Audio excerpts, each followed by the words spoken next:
All right. Happy Wednesday, Zach. Wednesday the 12th? I think it's I the think 12th. so. Did I get it right? Yes, That's 2019. amazing. Yeah. Yes. Yeah. This year has been the longest 3 years. Oh my God! It really has. Yeah. Okay.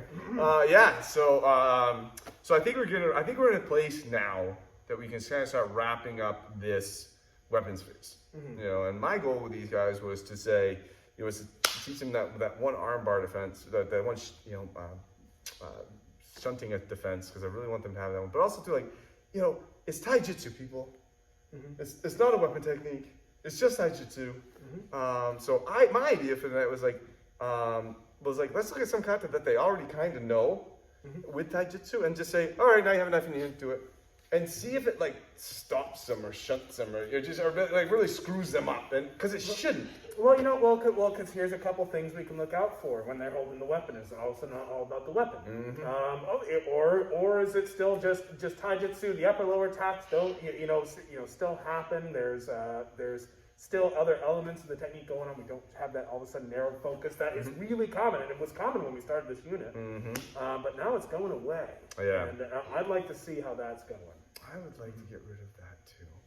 All right, let's work on that. All right, awesome. Sure. All right, happy Wednesday, everybody.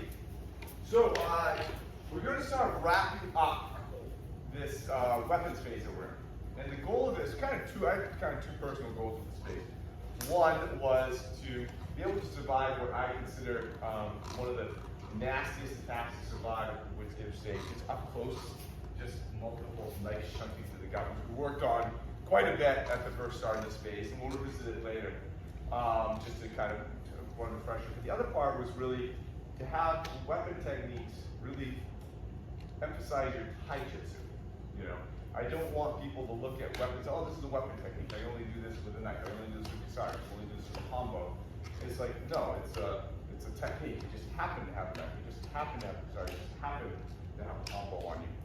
And so, to kind of, I'd say, test you a little bit. Now, I know some of you guys haven't been here for the whole phase, and don't worry about that, we'll work with you on that. Is we're going to look at some kata that you guys may have seen before. I think Matt and Miles have seen before. And what we're going to do is just look at the kata unarmed. All right? There's a couple. I have like a very kind of simple one, medium one, and kind of a hard one. We'll start with the simple one. And then I'm going to say, okay, now show me this kata as if you get a knife man. How would you adjust? You know, what would you change? Show me the spirit of the kata, but now you have a knife. Well, now you have a hanbo. Well, now you have a kusari. Now, it will obviously change it a little bit. You know, you'll have opportunities that, you know, you wouldn't have had before unarmed. You'll have also maybe some disadvantages or some other different angling you have to take. Does that make sense? Okay, so that's where we start. So if I can borrow Matt real quick. So we're going to look at this first one, kind of nice, simple, straightforward from Koto-yu, called Tenshi Kata. It's from the Shodan scroll. It means heaven and earth. All right, quick one. The attack is a right punch, yeah, boom, and then a left punch. Simple attack. So, right punch comes in first, we're back up, hitting that arm. Second one comes in, we're over here, kicking, pushing away. All right. Technically, it's a shakuken to the face, but COVID-wise, classes, it's going to be nice just pushing away. So, again, over here, fading off inside, yelling the arm, second comes in, kick, push. All right. That would just be a shot right up the middle. Simulate that. That will get old if you don't. Does that make sense? See what we're starting with? All right, let's go. All right, so I had Miles and Matt working together. We had you three working together. All right, so Miles and Matt. So show me the unarmed version. Show me the unarmed version. One of you one time. I have the notes. One show.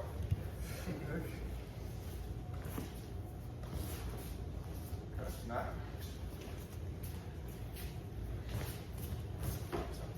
Okay. Pick a weapon. Which one? You pick one of the three that you're using and show me a version with that weapon. Same spirit, same kata. Just happen to have a kusari in his hand now.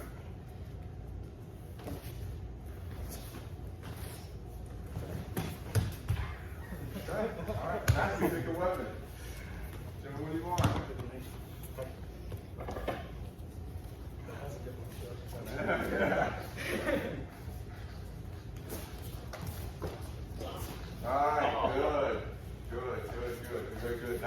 Nice job. All right, you three, come on over. All right, David, you're up first. No, first unarmed. I want you unarmed. Kyle, go get him. Unarmed. Okay, all right, good. All right, Mark, go get Kyle. Kyle unarmed.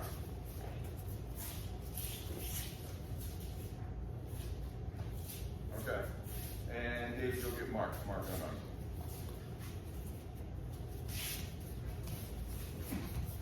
Okay, all right, David, pick a weapon. What do you want to attack? Mark, okay. All right, Mark, go get him. Okay, all right. Kyle, pick a weapon. Who do you want to attack you? David. Okay. Mark, pick a weapon. All right. Who likes that knife?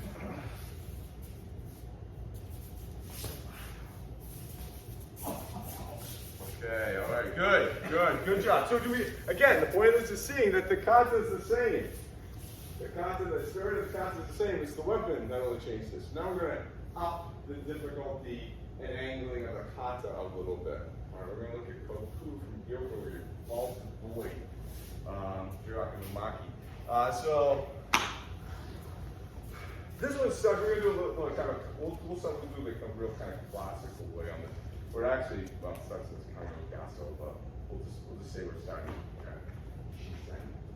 It's going to be a right lunging grab coming to my elbow, punch me right. Okay. As he comes into that, we're going to hit and knock him off. All right. From here, he's going to launch this kick right into this midsection. Boom. Right there. Okay. That's how it starts. So again, here one. That's how it ends. Okay. All right. I took a little liberty with that one. So, because there is some funky footwork in here, and I don't want it in this kata, and I don't want that to confuse people. Because the point of this is to actually learn the fact that it's a weapon thing. Technically, technically, the kick is with this leg.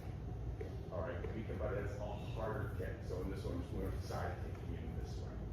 All right. So again, one time. 1, 2. All right, push you down that way. So I want to see it. All right, let's go. Unarmed start. Okay. Not bad. Okay, we'll be working on this over the next couple of weeks. So Miles, who do you want to partner with? Show me somebody that you can do it unarmed and with a weapon with. Sure. All right, do unarmed. Unarmed? Show me the unarmed version.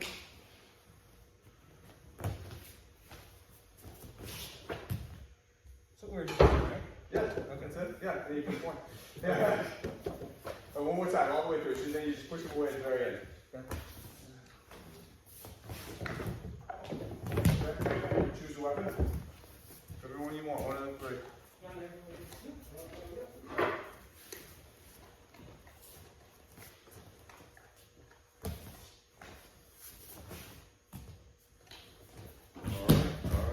All right, Kyle, since you're right there, you got Miles. Show me the unarmed version.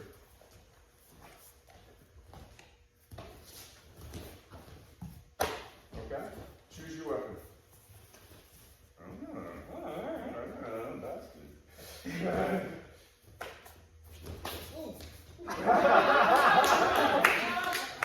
I like it. All right, Mark and Dave. Why don't you guys get up there? Dave, why don't you go first unarmed, so Mark will get him.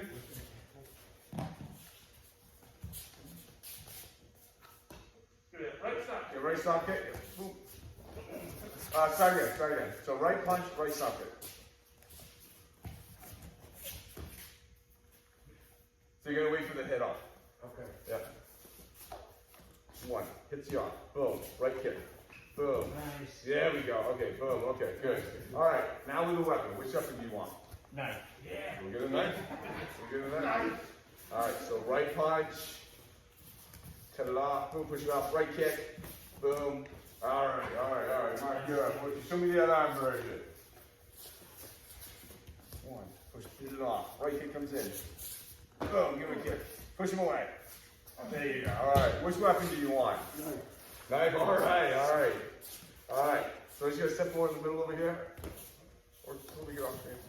Right, boom, boom. Alright, okay, good. Nice job. So do we all starting to see, like this is just, we're doing the kata, but we're just moving through. You know, we're doing the kata again, we just now have to have a weapon in our hands. Alright, so Mark, just move with it for a second. So kind of malice. The next one we're gonna look at is the hardest of the three ones that we have tonight. It's called Tatsumaki. It's from Kuki Shindenyu. It's tornado. Alright. There's actually 5 different attacks in this, but they're pretty simple. It's going to be a right punch, left punch, right kick, left kick to stop, left. So right stomp kick, left stomp kick, right punch. So let's go. Okay, so let's just walk through it again. Just so let's actually just all walk through it for just a second. Just the attack, because there's 5 of them. All right. Right lunge punch, left lunge punch, right stomp kick, left stomp kick, right lunge punch. All right. So it's 1, 2, 3, 4, 5. You got it? Right, left, right, right. Okay. The responses to the first 2 are mirror. The only thing that's really different is the response to the last one. So it's pretty similar to the ones you've been looking at. First one comes in, 1.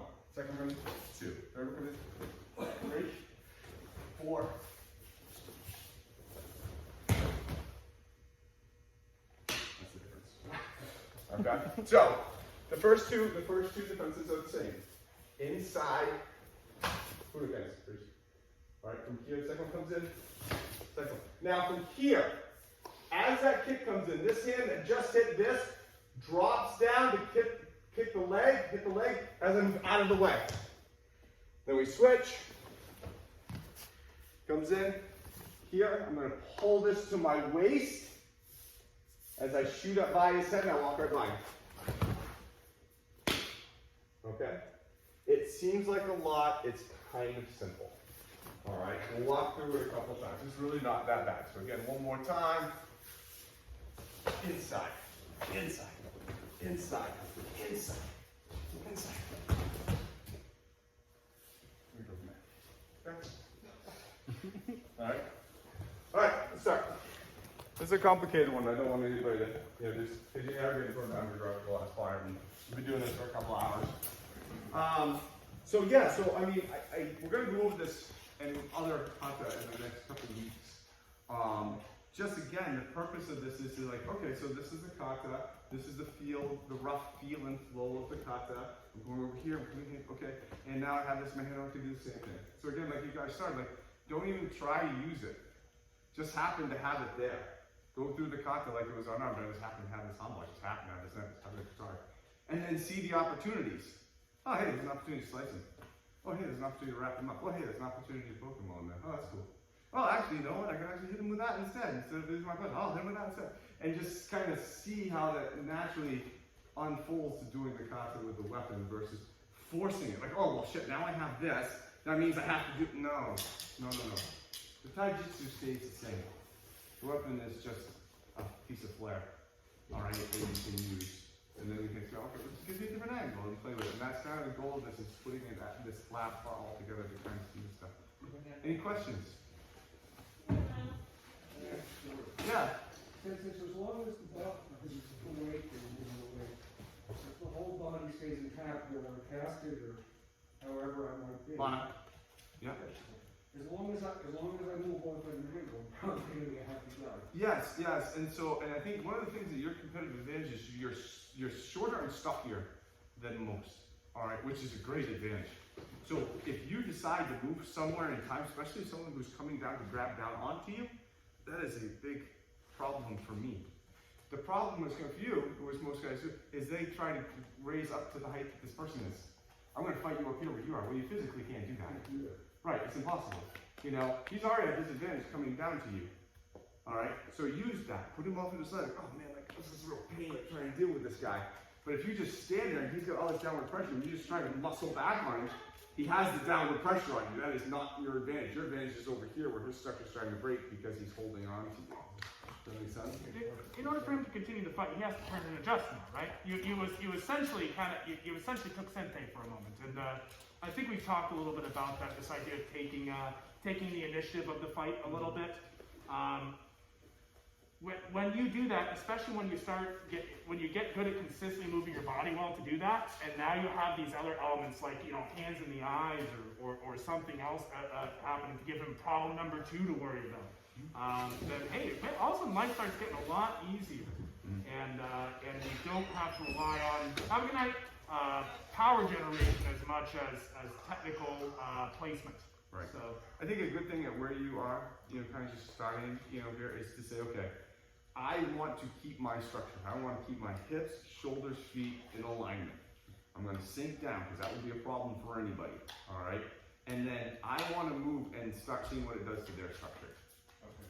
All right. If now I realize I move over here, guess what? Your shoulders are now starting to go over your hips. You're starting to turn like, oh, that's good for me. I'm still in a great spot. But if you now have to gyrate yourself to try to get them to gyrate themselves, well, why bother to do that? That's a placement issue. You're not in the right place.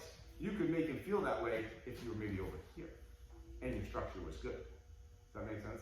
Totally. Okay. Did you have a question? No, sir. Okay, you just hi. I was just saying about mouse. Okay. Kyle, good. Lana, questions? All right, guys. Well, have a great. Stay warm. It's chilly out, and yeah, we're gonna do some more of this on Saturday. Nice job.